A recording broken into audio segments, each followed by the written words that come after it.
Good afternoon, everybody. This is Jeff Scott, and welcome to this week's High Growth Stock Review from the top-down approach. As you can see, it's 4:04 p.m. in the Eastern Time Zone, July 7th. So futures, I don't believe, are open yet. They did trade up nicely during the day, obviously, on Friday. And I believe they traded up a little bit in a short after-hour session. Let's see if we have anything at this point. Yeah, only up about $1. So too early to say anything about the futures. Didn't think they'd have much of them. But that's cheating if you already know what way the market's going to go. Although, as I've mentioned over the last several programs, what the futures look like at midnight don't always mean what they're going to do the next day. Great week last week. As I say right here, the bulls took back the 50 DMA and will it hold? I talked last week about would we see one final rally before we get into some doldrums. And now the question is, will the doldrums come up this week or next week? They're going to happen. The question is, how soon will they get here? Will we enjoy a couple more good days or weeks in the market? Disclaimer, educational purposes only. Anything I do is in the spirit of education, not investment advice. I'm a doctor, not a broker. And I am fully independent and not affiliated with any vendors at this point. Many of you know that I hope to become closer involved with HGSI, but I'm still independent. I travel a lot. I have a lot of computers. I have a lot of software that I never use. But if I had to limit myself, I need a trading platform, whether it's TradeStation or Thinkorswim or both.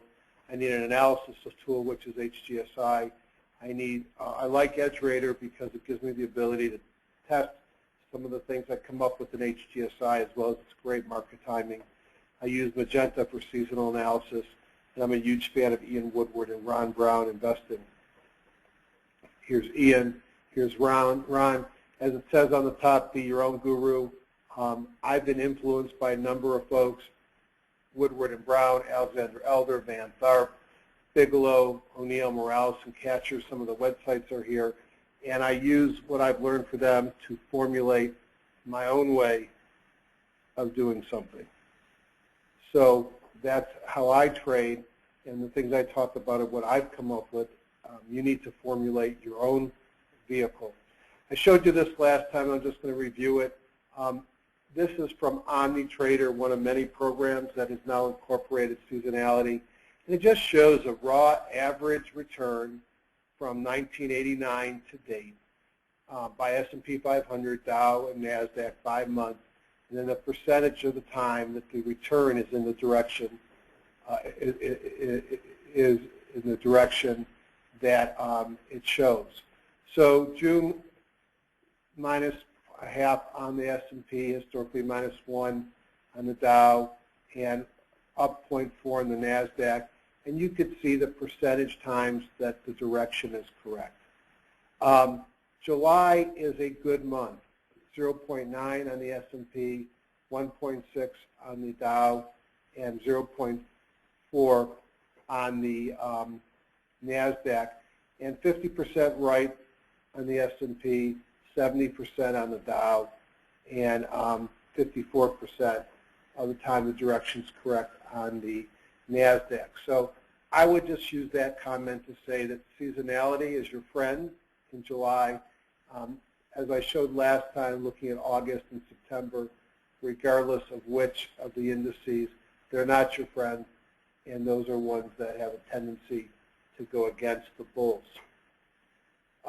I always put this up here because I think it remains an important question where we are, and we are perpetually looking like we're rolling over, and then it just becomes another leg up, looking like it's rolling over, another leg up. So now I think we're moved over to this shoulder, and the question is, do we have more to go north, or are we about to roll over? Every time it's looked like a rollover, we've had a correction in the 3 to 5% range, and the market has kept going. The website doesn't look like that anymore, so I have to change this. But just to go to the website real quickly, and then we'll proceed. HGSI, this is the new view. Basically, notice I'm not going to sign into my account. I'm just going to show you what you have here. You've got a free trial, no credit card necessary for anybody that's not a user. You have investing strategies where people like myself, we have somewhat of a blog where sometimes we'll put comments up there. But really I use this as a place to put up my videos, and it's updated frequently. Ron Brown, who has done some excellent videos as well, will also have his placed here. Here's what Woodward & Brown offers that you can participate in. And if you go to Ron Brown, you could see a number of movies. He's been doing a lot of work with regional banks, which we pointed out last week as well. We're looking very positive, maybe even the week before then, I believe. And Ian has an HGSI blog, which he gets very active at times of the of market turns. Let's see what's here. Yep, his last one was done on June 26th. So that's that. If you are interested in more about HGSI, I invite you to take the trial. If you really want to have a great time, you should strongly consider coming to under events, I believe, which will be the next seminar, which is, as you can see, October 2013. And I can just tell you, it's a fantastic value opportunity. And if you've not been to it, I highly recommend it. It's probably going to be the last one, as Ian, my guess is going to start cutting back, but I'm not going to speak for him. And he has been quoted by John Bollinger as one of the greatest analysts of our time. So enough of PowerPoints. First question is, how'd the market do last week? I think you all know the market did great. One thing that I like to do is I like to look at how I did compared to the market. So on Friday, I compile a ton of watch lists. Now, those watch lists are probably not fair to look at my stocks because my stocks change a lot on Monday, and a lot of my stocks I've sold over on Friday as well. What's probably good to look at is the indices and the types of stocks that are doing well.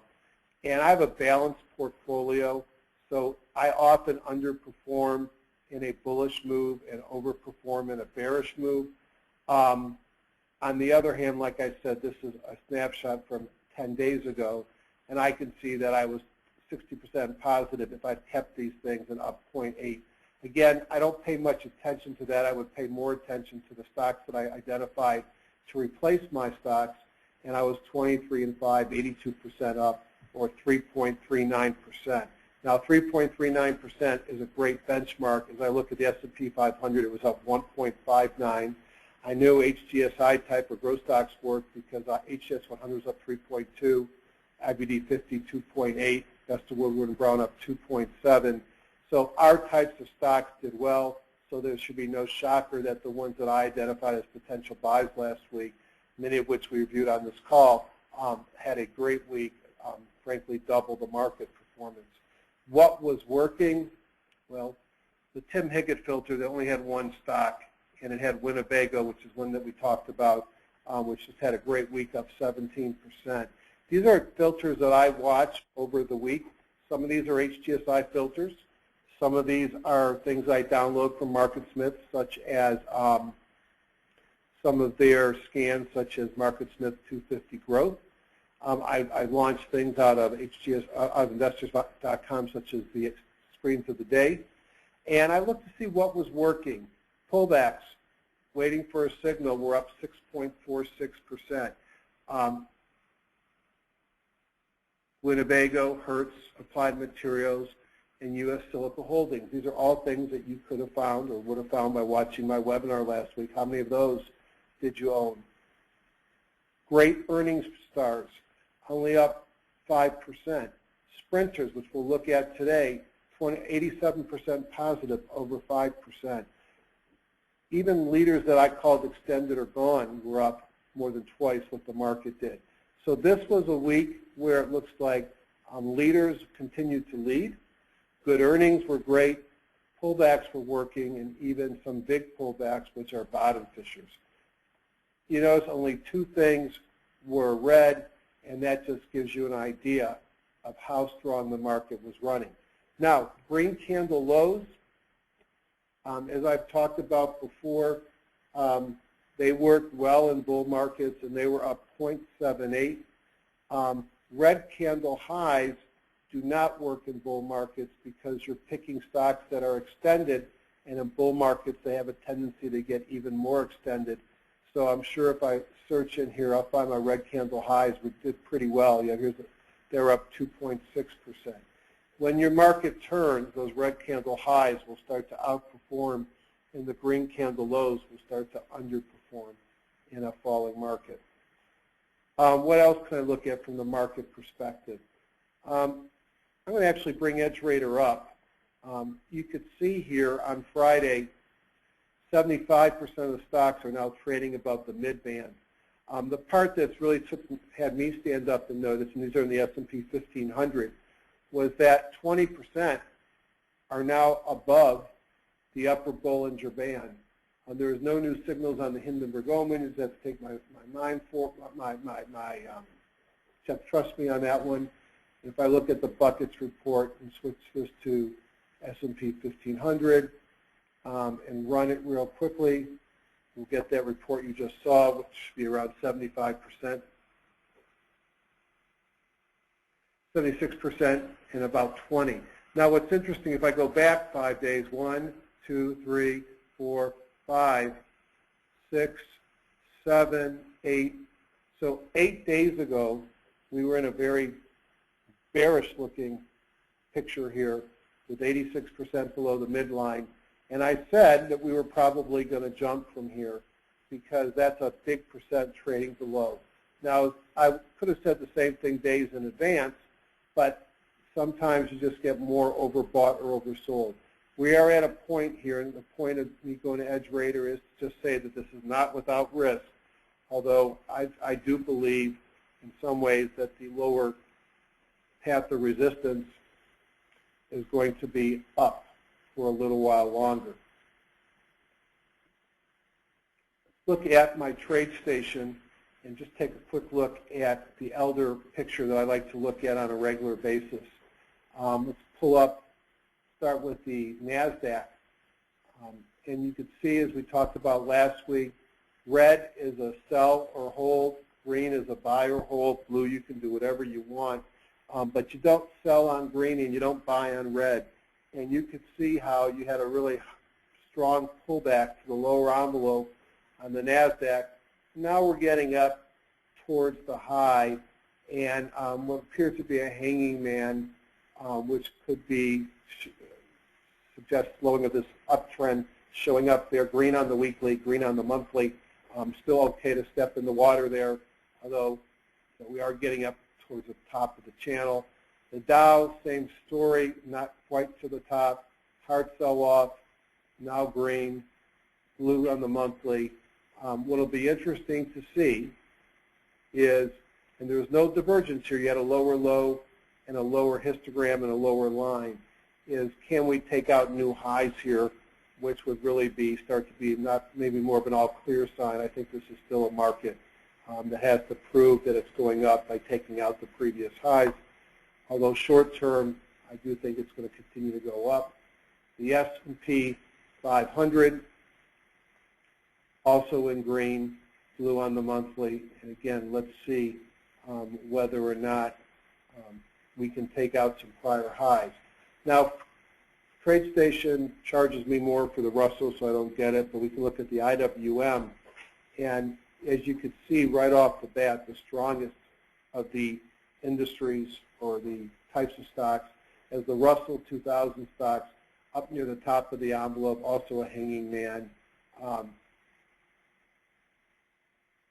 You're getting up, if you start to take out highs, you would expect to see an increase in that histogram and that MACD line increase so that we don't get a divergence.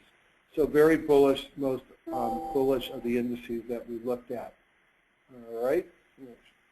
For the sake of avoiding a lot of that, let me shut that down. What else do I want to show you here?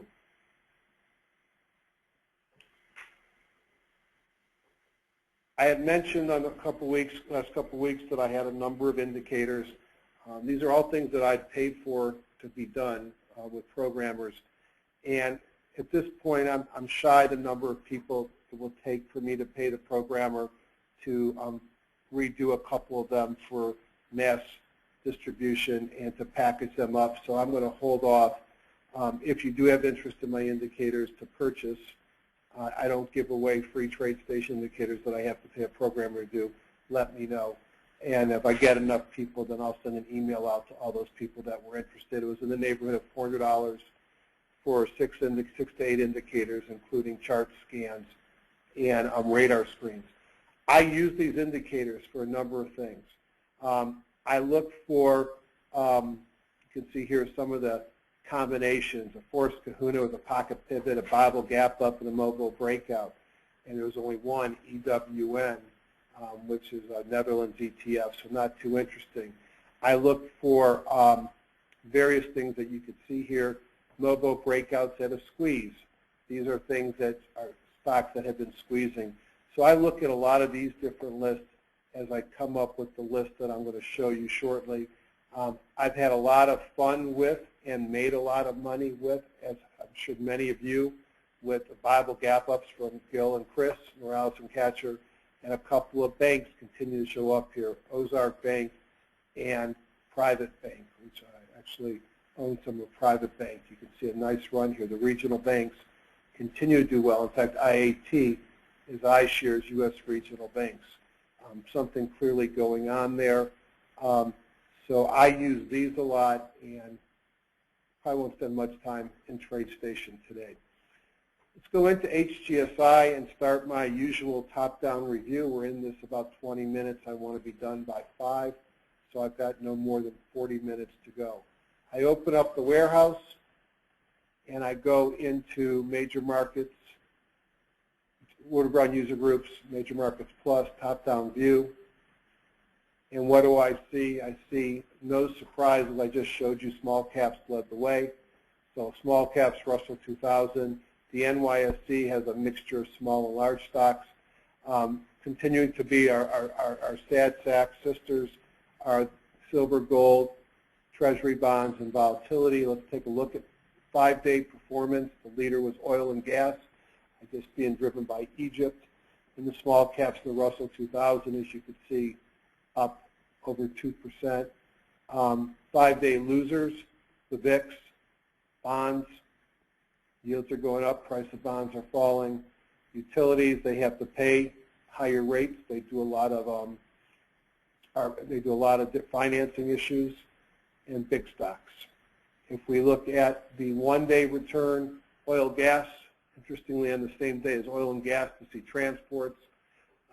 Small stocks strong, dollar had a good day, and volatility, gold and silver, and bonds continue to be weak.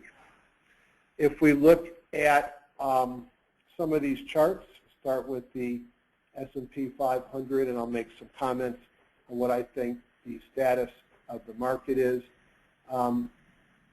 We've had a number of small pullbacks. The biggest pullback we had occurred, if you go back from September until November of 2012, and that pullback, just for sake of review,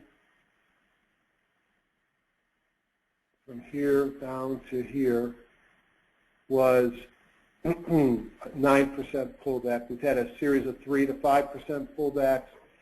Here's the most recent pullback, and look at this, we're back above the 50-day moving average. We are really at a place now where I would say do we go up and retest the highs, or do we break below?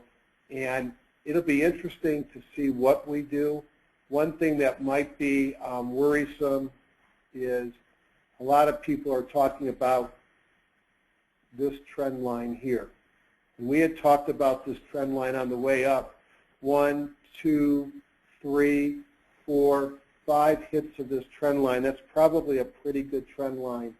We are right at the trend line today, or close on Friday, and this trend line, which has been great support on the way up, runs the risk of being resistant. So I'd like to see us get above that trend line very quickly so I can feel better about the S&P 500. I can't argue with the fact that it's back above the 50-day moving average, which is, to me, a very important thing. If I look at the NASDAQ composite, looks a little bit stronger, and you see a squeeze with the 8-day in purple, the 17 in green, and the 50 simple in blue. So the green, 17, and blue 50 are simple. The purple is an exponential. The red is a 200. Have come together in a squeeze, and it broke out above that squeeze on Friday, which is optimistic, mostly green up here, about to do a DI crossover. That's bullish looking within, the context of a market that's had a very big run, and that would suggest to me that we may continue to go up. If I look at the Dow, like the S&P 500, pull back, but got above the 50, closed above the 50. Be interesting to see how it holds. Looking at the Russell 2000, as I already pointed out, Russell 2000, from a closing perspective, broke out to an all-time high. They still are a little bit below the intraday high from back on May 22nd. It's the only indice right now that's out at an all-time high. Had a number of kahunas the last couple of weeks. Very interesting there. I like to look at the NYSE because it's a mixture of big, small, and little, and that looks a lot like the S&P. And you could see weakness in the NYSE compared to the Russell, as the NYSE has not yet taken back its 50-day moving average. So probably the most bearish of the things we've looked at. If I look at the S&P 1500, which is a nice mixture of the 500 big, the 600 medium, 400 medium, and the 600 small, gives me a nice picture of the total market, and it too has just taken back its 50. So I'm cautiously optimistic as we get above the 50, remembering that uptrend in the S&P, or the trend line, the S&P 1500 or 500, and realizing that we still could go either way. And there are some folks that are suggesting, as I listen to them, that we might be in a place where we're going to be living in a bit of a trading range here, and we're just in the process of going sideways. And that might actually be pretty darn healthy, frankly, considering where we've come from. And, again, beauty's in the eye of the beholder, and we all will make our own decision. We look at some of the other things. I mentioned oil, big run-up last week because of Egypt. Well, I think it was running up before Egypt came, and it kind of looks like oil's broken out of a trading range. Hard for me to believe that oil keeps going up with all the information that we have about the shale, Bakken shale oil, and what's going on in the market there as U.S. becomes a net producer, and maybe even exporter at some point in the near future. And hard to believe, but I think a lot of it's mitigated by concerns about the Suez. Gold, gasoline. Gasoline down. I started to see some bottom fishing opportunities with TSO and DK, and I'll look at them perhaps later. Not yet ready to buy refiners, but maybe refiners are coming back. I'd like to see gasoline get up above that 200 and hold before I want to buy something that makes gasoline. If I look at gold or silver, you see terrific downtrends, and until these things can get above their 50-day moving average, they're going to remain ugly.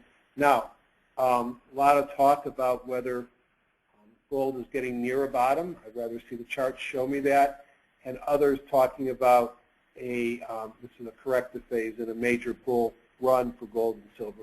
But if that's the case, I'd rather wait till I can get above some of those moving averages, and perhaps, again, here's silver. That 50 might be a nice place as an entree if you want to be safe. I'm not convinced at this point that gold and silver are doing anything. Volatility back down. As I talked about, it's kind of like the whack-a-moles. Every time it sticks its head above the 200-day moving average, it gets smacked down. And it is what it is. That closed below its 200-day moving average, higher than where it was, but still relatively low, and not telling me that the market's about to roll over. And then the bonds, the bear market in bonds is clearly here. Now, don't you wish you shorted those bonds up at the top? I'm sure plenty of people did. There are a number of tops and opportunities back here in August of 12. Bonds have been in a pretty dramatic fall. Let's see if I can tighten this up a little bit more.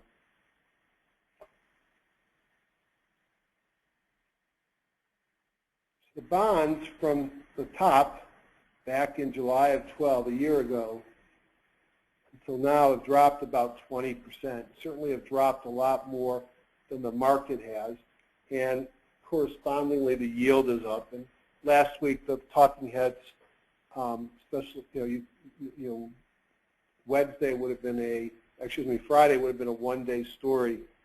It was Friday when we got the employment numbers, and first the market sold off because of first Thursday when we were closed, the Europeans are doing the helicopter bend dance, which is QE infinity. So big futures run up on Thursday, pretty much stable into the employment numbers. They sold off. The industries actually turned negative, a couple of them for a few minutes, and then really came back hard as I guess concerns were that if employment picks up, then the interest rates will pick up as well. But bonds, horrible. Is money coming out of bonds into stocks? Are bonds just a indication of what's about to happen in the stock market? I'm going to hope it's the latter. It should be the former, not the latter, and that perhaps this is stimulating some of the market move. But bonds are sick like gold and silver, and one might expect to see it bounce before too long. I like to look at the industries. In fact, from a top-down perspective, the first question is market up, down, or sideways, and my gut is up to sideways. I saw a lot of interesting stocks on my review this weekend, and the market is a collection of stocks. So I'm going to risk saying up to sideways. I am aware, I think you should be aware of as well, if you look at the NASDAQ, and let's make it, we've had 1, 2, 3, 4, 5, 6 six up days in a row. And I believe the last time the NASDAQ had 6 up days in a row, it dropped 3.9%. I'm not feeling it at this point, but, I think you just got to remember what happened in the past. So if I go into industries, I see that by top down there's 146 different industries. I want to know what's working now, so I go to force up. So the last 2 days, here's what's working, and we'll take a look at the top 10 or so and make some comments. Actually, the top 10 here, and then we'll look. So you got 84 minus the index, so 83 positive. More proof of the strength of the market. There's only 4 low ones that are negative. So gold and silver, precious metals, no surprise. REITs are companies that have historically paid nice dividends. They have outperformed over the last 18 months, maybe even longer. I remember listening to Bigelow, and Weingarten Realty, which is a REIT, was about $4 or $5, the market bottom. And he's saying every time on the videos, buy, buy, buy, buy, buy. Now, I think the last time I looked, it was about 30. And it had a huge dividend yield, which is why he was buying it. These, and a lot of the master limited partnerships in oil got hammered this week. And they got hammered because of the rising interest rates makes them look less attractive. go back to the course up. So I'm going to look, first I want to take a look at what I see here. I see banking. I see big banks, and I see little banks. On my bottoms-up approach, which I do in parallel on the weekends, during the week it's all top-down, in my parallel bottoms-up approach, banks were strong across the board. I see technology. I see semiconductors, computer hardware, communications, system software, internet software. Gosh, is this 2000? And did I just wake up? So technology is running. I continue to see pharma and biotech. Biotech probably a little bit stronger. Auto manufacturers. I wouldn't forget auto parts and equipment, especially the OEMs, I think, are very exciting right now. And energy, not refiners, okay, and frankly not even the drillers up at the top, but equipment and services and exploration. So as I look through the market, let me pull out some of the themes that I wrote down. Two big themes that I saw were energy services and regional banks. As I mentioned, the dividend plays were down. And what was also interesting is usually I don't get a lot of ETFs when I do my review, but several ETFs, looked very interesting, especially the IWM, the biotech holders, oil services, and the regional banks IAT. So let's take a look very quickly, or maybe not so quickly. Diversified banks. JP Morgan, obviously the big boy, and you could see pulled down to support, giving us a good buy opportunity off the 50 with a kahuna on Friday at DI. Switch doesn't have much earnings per share growth, always been a leader in this group, and one that is a nice lower left, upper right. So it's pulled back some, gives you a little bit lower risk. You set your stop not much below that 50-day moving average.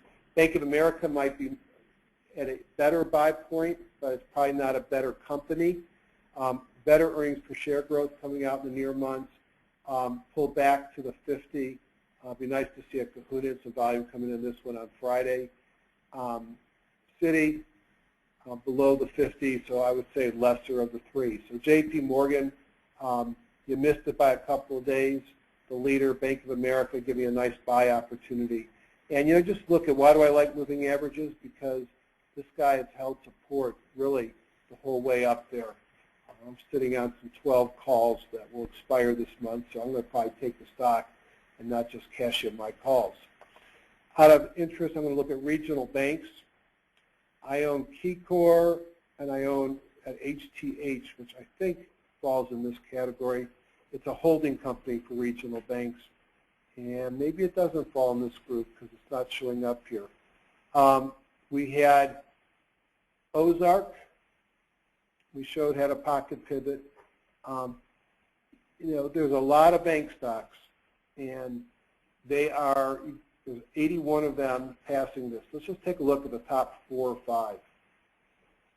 SunTrust banks. This is the pattern. In fact, here's the spiders for regional banks. And you look at that chart, now we start looking at these, they all kind of look the same. Pullback, great buying opportunity here, a kahuna and a eureka and the kahuna, and off the 50. On SunTrust, KeyCorp, same pattern, off the 50, a kahuna, 2 kahunas in a row, a eureka, great opportunity to buy right here for me, crossing the 17 with an 8-day 17 cross as well. To gap up the next day with a DI crossover, it continues to run. Not much of earnings growth. PNC Bank, pullback, running, beautiful group, and they all look the same. Regions, you have to pick which one you like the most. See what group Hilltop is. So HTH is the one that I bought, and I just love this pattern here where it had a nice base for the better part of 6 weeks, and then took off on Wednesday and then Friday. Everything's green. And those who have been on these calls know that I'm an earnings whore. I love earnings and great earnings per share growth. And this is considered property and casualty, which I don't get because it's a commercial bank, not a property and casualty. I guess I'll take that back. Fire and homeowners insurance. I thought they owned banks as well. I guess I'm wrong. I guess the state commercial banks threw me off. So regional banks look good. So if you're not into banks, even things like FAS, the 3X directions are moving on to banks. Technology, semiconductors. I'll look at the first three there, maybe take a look at Trina Solar as well. So Intel pulled back some, a lot of bullish commentary on Intel over the last couple of days, and that Intel has not been the leader in mobile, and that's been RMPE at 12, WDL 3.7, and some of the Atom platform, which is Intel's mobile platform, I guess must be doing well, because a lot of bullish commentary. You've got sort of a squeeze setting up. If it breaks above this area here, good group rank, maybe you'll get some movement out of Intel. Cree, an LED manufacturer, beautiful earnings per share growth, certainly a turnaround play after stubbing its toes back a couple of years back, definitely a leader, lower left, upper right. Not quite in nosebleed territory by high jump, but I'd be very careful jumping into this stock, or at least make sure you watch it closely. Micron, I've poo-pooed this stock several times, mostly because I got burned with it in a prior life. It's extended. Here was a great buy opportunity, a kahuna coming in right after being on the 50 at a squeeze with a DI crossover.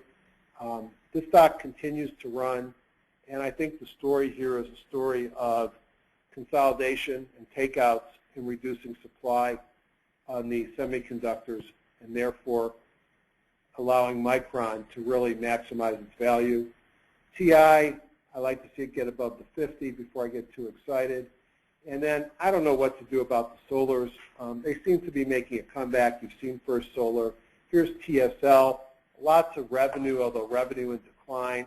It loses money, but it really looks like it wants to run. It pulled back to the 50, a couple of kahunas over the last 8 days or so. Everything is green.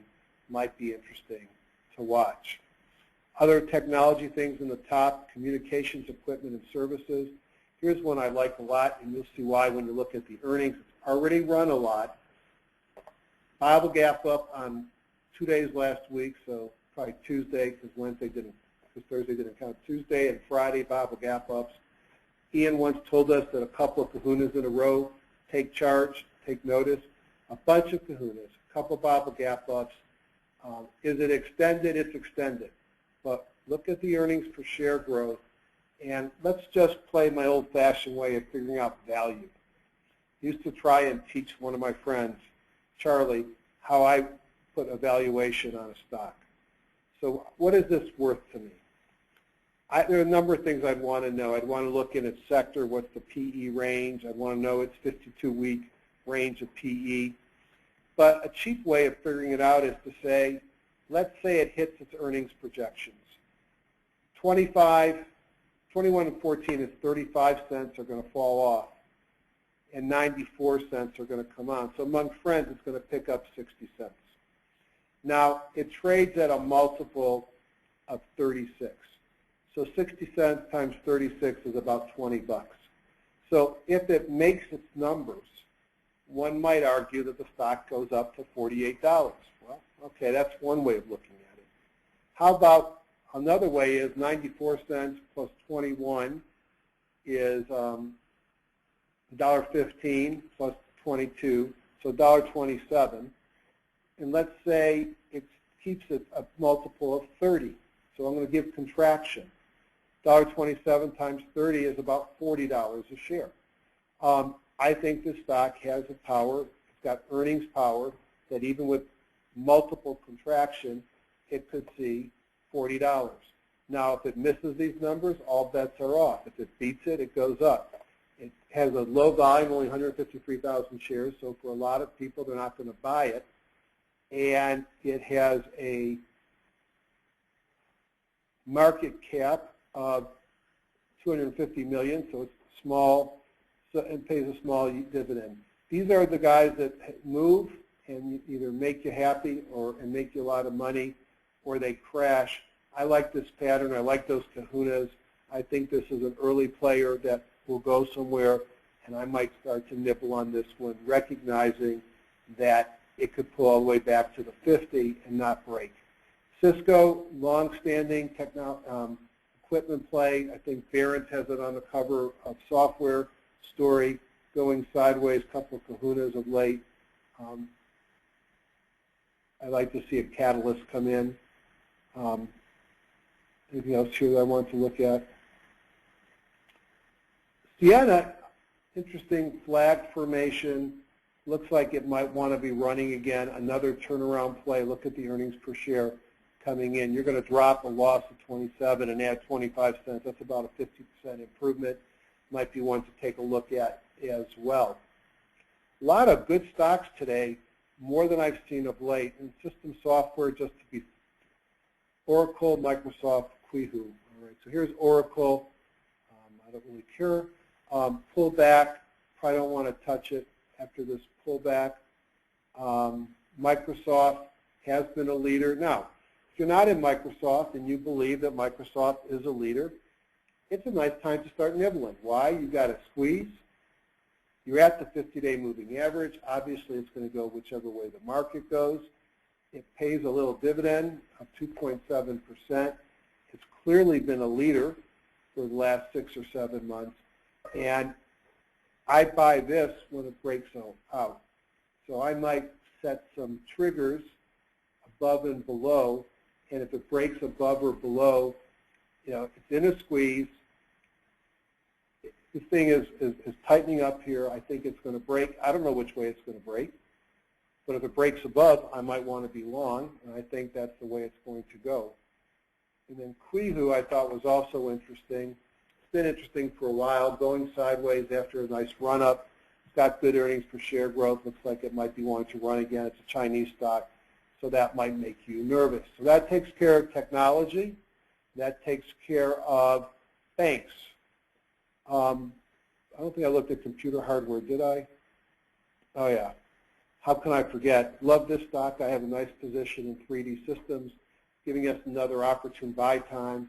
Pull back to the 50. Here's that pattern that Microsoft did. And as I said, if it breaks above, I'm interested. Broke above with a DI crossover, turning green above, a big kahuna and huge volume. Love to see this.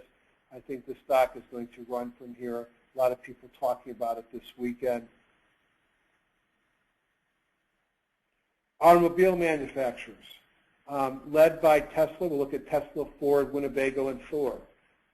Tesla, huge short position, short squeeze, doesn't make money, and this is one that you want to run as long as it'll run, and you want to get off before the big guys decide it's time to leave. And I'm not that good at doing that, so I'm not going to get involved. But what a big run here, and probably continues to run as those shorts get squeezed. 18.6 million shares. So you still got about a quarter of your float short.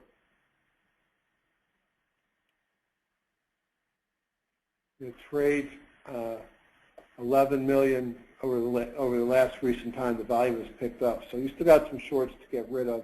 Some must have covered. Ford, nice run up, a little bit extended. Be nice to get it to come back and visit that 50-day moving average. Pocket pivots, a bunch of kahunas, everything is green, makes money, leader, just a little bit extended from my perspective. Big mover last week was Winnebago. Earnings came out. Kahuna had a buyable gap up, continues to run. Everything is green. It's got great earnings per share. That's why I was interested in it for personal use. And then you got Thor, which is sort of a similar story. Less impressive earnings per share growth. Same industry as Winnebago. Winnebago beat on their top line and bottom line. You might want to watch Thor as well. Now I'm going to go back to something that's not in the top 10 and point it out because I've done it before. These are stocks that were trashed. These are stocks that were trashed that have made comebacks, and I think they're in their early innings. The one that I own, and I pointed out several times, is Axle. It was up 6.6% of the week. I talked about the last 2 weeks. Why do I like it? I like it because it's starting to make money again. And I'm not going to open up MarketSmith for the saving time perspective, but it has awesome earnings per share, lower left, upper right. Yes, it's extended. I don't care. It makes money, and it's a big turnaround play. The entire list of these stocks are a turnaround play. Dana Corporation, gapped up out of a flag, huge volume, a bunch of kahunas off the 50. TRW, bunch of kahunas, gapped up off the 50. Borg Warner, I mean, there's a story here. These stocks are strong, and it's because of the projection of earnings. A lot of these companies went through some major changes in their cap structure and some of their union relationships with the most recent market crash, and I think these are much better plays. And, you know, maybe you want to watch these on a pullback. Lear Corp had pulled back to the 50. We talked about it last week. It's run up as well. Everything is green. It's an industry that's making a secular change, and you need to have some of these if you don't already. Biotech, one of my favorites. So Onyx had a takeout offer come in last week, and that's what took it from its 200 up there. On the last call I did, I talked in depth, so I'm not going to talk about it now. But again, want to find the next Onyx. This one might be it. It's Celdex. Something is happening here. You know, I own some of it. One of my brokers called me up. Kudos to Scott on Wednesday and asked me if I wanted some or what I thought about the company. And I said, I already own some. I don't know much about the company, but I love its chart. And you could see what a bull run. Now, I'd like to see what happens from here, but a Bible gap up, everything is green. A kahuna, huge volume. What's the only bother here is it doesn't make money. It's got a lot of trial early compounds. Maybe somebody's nibbling to take them out. Gilead, give me a good place to buy. You know, I'm a bull on Gilead long term. It stubbed its toes here, just like the market's got above the 50. Champion hepatitis C and HIV, and going to be a champion, I think, in oncology long term. Like this company for the long haul, going to stub its toes on earnings a little bit right here. Biogen IDEC, the leader in orphan drugs and MS, again, a lot of these are giving you opportunities to buy them at their 50, which historically have been good places to buy them. Amgen, probably not my favorite here as it's below its 50, heading down towards its 200. They are a potential acquirer for Onyx. Let's see if there's anything below here. Let's look at Celgene and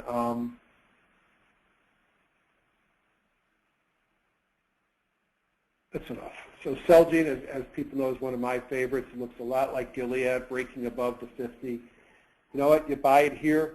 You put your stop a little bit below the 50. There are buys on Wall Street up to 140, 150. Certainly a great franchise in oncology and potentially one in RA coming. Now, the difference between these guys and Big Pharma is Big Pharma pays dividends. And you can see, and we'll look at the top three, maybe a couple others, they pull back.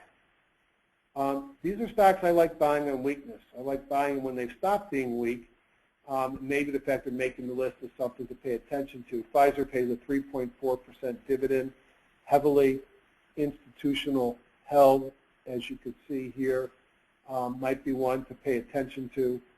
J&J, stronger, pulled back to the 50 and is bouncing from there, pays a dividend of 3.0%. Merck, at the 50, pays a dividend of 3.6%. The problem with these three, obviously, is they don't make any money as far as growth. They make tons of money, but they have no earnings growth. A couple I like, Activist, this is the old Watson. It's going sideways. When this 50-day pulls close here, this tells me it's time to start getting interested. great earnings per share growth going forward. Had a kahuna on Friday. It might be time to start to nibble here. One that I like a lot is Jazz, which we talked about before. I mean, Bruce owns it. I own it. I owned it for a long time. And Jazz looks to me like it's breaking out. Again, it's being driven by earnings per share that you don't see in the big pharmas, but it doesn't pay a dividend. So let's see, we've gone through those top 10. Let's just look at some oil, gas, and equipment. I'll look at the top 2. If you're not in this sector and you want to get into this sector, as I said, there was a lot of stocks making my list. Halliburton is probably the big boy. This is a company that stubbed its toes. It had the big blowout in the Gulf with BP. Those things are behind it now. You can buy it at a squeeze coming off of its 50 with a DI crossover and a kahuna. I like this one a lot. I have a position in it. If you're going to buy into the sector, you might as well buy the biggest and the best. National Biotech, they make a lot of the platforms and the deep drillers, breaking above the 200-day moving average. That could signify a change in character of the stock, and perhaps the stock is going to move again. It's probably worth looking at. It's historically been a leader.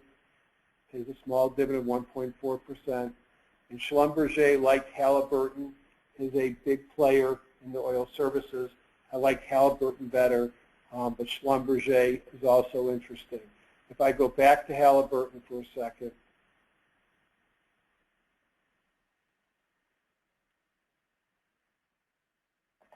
and let's go look at a weekly rather, you can see that this is part of the whole sector sold off hard, but in summer of 11, this thing fell back down from a high in the mid-50s down to about 27, so it really fell in half. It's made a big portion of that up. I just think long-term Halliburton is going to be a winner, and that's why I'm in it. On the exploration, just take a couple of those, change the index group. A lot of the usual suspects, and from a chart pattern, they look, you can see these are stocks that have been in downtrends, breaking above the 50, 200 here. Here's Apache. This guy often lives above $100 a share. Here's Pioneer, looks a little bit stronger, moving up off that 17 with the kahuna. I'm not going to spend much time in this group, but some of these, like Pioneer, has some good earnings coming into the stock and might be setting up decent times to buy. So that is how I look from a top-down perspective. I try to stick to the top groups. One of the things that I like to do is that group inclusion filter. Let's look at the top 10 or so from there. And I'll just do it live, since I've already done it. And I'll go into HGSI strategies. So this is one of the tricks that I do on a nightly basis to see if something new is interesting. So I'm going to go into my smart groups, HGSI strategies. Thank you, George, for making this window bigger. And let's look for stocks, Bible gap ups we like. I like pocket pivots. I'm going to Best of Woodward and Brown. I like Best Criteria. I like Best of. I like ERG 240, strong EPS. I like growth. I like HGS 100. I like leaders. QEPS, acceleration. Stocks and groups to the upside. Relative strength near EPS near 52-week high. Make group from report. We're going to call this AAA, Web 77, 13. Let's take the top 10. So this is finding me the stocks that repeat themselves the most on in those groups. Nope. Winnebago we already saw. We'll take a look at Santeris, CalAmp, Web. These are the stocks that made it to the most of the groups. So let's very quickly run through and see if any of these look compelling. I know I already looked at all of them, and many of them will be compelling. Here's Hertz. Makes money. Pull back to the 50. Friday was the day to get into it. I think Monday's fine too. pullback, ready to run, one of my favorite types. Don't know anything about Endocyte. I assume by the name it's a healthcare stock. Pullback, looks like it's running. I can't comment, doesn't make money, don't know it. New Skin, never liked the product, but I might want to like the stock. Pullback twice to the 50. Looks like it wants to run. It makes money, probably worth a little research. Webcom, great earnings per share growth historically, and for the first time ever the stock moves, getting extended, but certainly a leader. Private Bank Corp looks like the rest of the ones, this one was that I own. When I see 4 kahunas in a row on the 50, it tells me there's a lot of buying going on, even though I don't see it in the chart. I got excited. Winnebago, we've already looked at, already gone. Santoris, I call this a pullback, waiting for a signal. So you've got a pullback of a big uptrend, pull back to that 50, which is holding. I set my stop below the 50. If it opens up Monday, that might be enough. I'd rather see a kahuna come in, the bullish candlestick pattern, something that tells me a pocket pivot, viable gap up. I think the stock's going to move. Look at the earnings per share growth. CalAmp, it's a technology play. We saw technology was strong. Electrical components, radio, television, broadcasting, they've been strong. Here's a component maker for them. And doesn't look like much here, so the earnings slowing down. I think when I looked at it on a bigger picture, the earnings look better. Kind of in the nosebleed section, but a very nice run up. Quidel, a vaccine maker, not happy with its upcoming earnings. Something happened last quarter. Looks like it's running. Might be interesting to see what happened there fundamentally. Gray Television, one of the broadcasters, shooting star on Friday, so not interested. Earnings slowing down. But by doing that quick little tool, Hertz is a buy, New Skin's a buy, Private Bank Corp maybe not too late, Santoris setting up. So very quickly I found a number of them. Another thing you might want to do, again, shortcuts, because you don't want to do what Jeffrey does.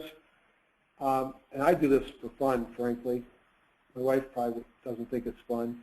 When I looked originally at the scans, when I looked at the group performance, I showed you Sprinters had a great week.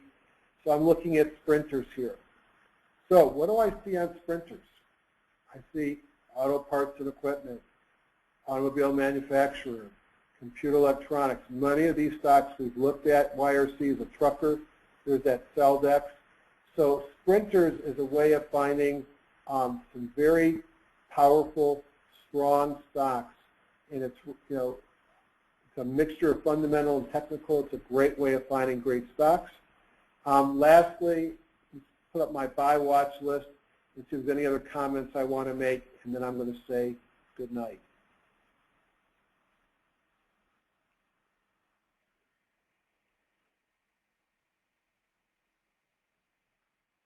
On the oil services stocks, some of these guys that provide offshore services, here's Hornbeck, amazing earnings. They go out many quarters, maybe something to look at. Not a cheap stock, makes money, and really looks like something has happened fundamentally with revenue growth. You see revenue going up and earnings. I like that one a lot. Avis, if you don't like Hertz. On the banks, for whatever reasons, I don't get it. The Puerto Rican banks look strong as well. Look at all these pocket pivots and kahunas occurring on popular BPOP. Look at that earnings per share growth. This is a Puerto Rican bank. There was another Puerto Rican bank that looked good. I mentioned the refiners might be getting interesting, and it's not really a Morningstar pattern, but kind of looks like, to me, like I might have some stopping pattern coming in here on the fall of DK. And the other one that looked interesting was TSO. So I'm going to look at this as a group right off the 200. That's a kind of attractive place, and get an idea if these are starting to change. These were big leaders. And as I said, gasoline's below the 200. I'd like to see that happen. So these I put in my, I call these bottom fishing. Airlines fell off. Kind of interesting that I got this here with gas going up. So what do I want to look at? Delta, which technically to me looks great in an uptrend. Pull back close to the 50, running again with a kahuna. Everything is green, makes money. Their out quarters are positive. They're the leaders in upcharges on the airlines. I think they still have some benefits of consolidation with the Northwest acquisition. I think Delta is an interesting play, and what's Alaska Airlines? And I can't remember what the Alaska Airlines ticker is. Is it AOK? That one looked really good too. Pull back here. It makes money. Getting close to that 200. Is it a buy? You know, it's sort of bottom fishing. Delta's stronger, but some people might like that. I'm just going to switch to one other view, and it's a little bit after 5. I'm going to say goodnight. I take my buy watch, just to give you an idea of what I do. I break them out in types, and then I see what types are working. Are stocks that are Bible gap ups working? Well, they've been working for a long time. Tesoro's not a Bible gap up. Let me pull that one out of there. That was a boo-boo. So here's that Alliance Fiber Optics, which I like a lot, and Celdex, which I'm in. Are they breakouts? And you can see that HOS I thought was breaking out. MEIs, when we talked about last week, that had a great week, breaking out 8.8% up. Is it the leaders? These are stocks that are in a long run. Is it those that have pulled back that have had a hint, like a Kahuna coming in? Is it those waiting for that hint, or they're bottom fishing? And then I watch these on a daily basis in Quote Tracker and other sources to get an idea of what's moving in the market, and that's what I want to be in. Hope you all enjoyed this. Again, I'm not going to hawk anybody about my indicators. I need a few more people interested, and then I'll send out an opportunity to confirm and pay for it with more information about 400 for 6 to 8 of what I use in TradeStation, and the fee is so I can make 2 better for mass production, and then create installer packages so that I limit who gets to use them. And if you're paying for them, you don't want people giving away for free. And I pay for all of them myself. So good night, everybody, and thank you.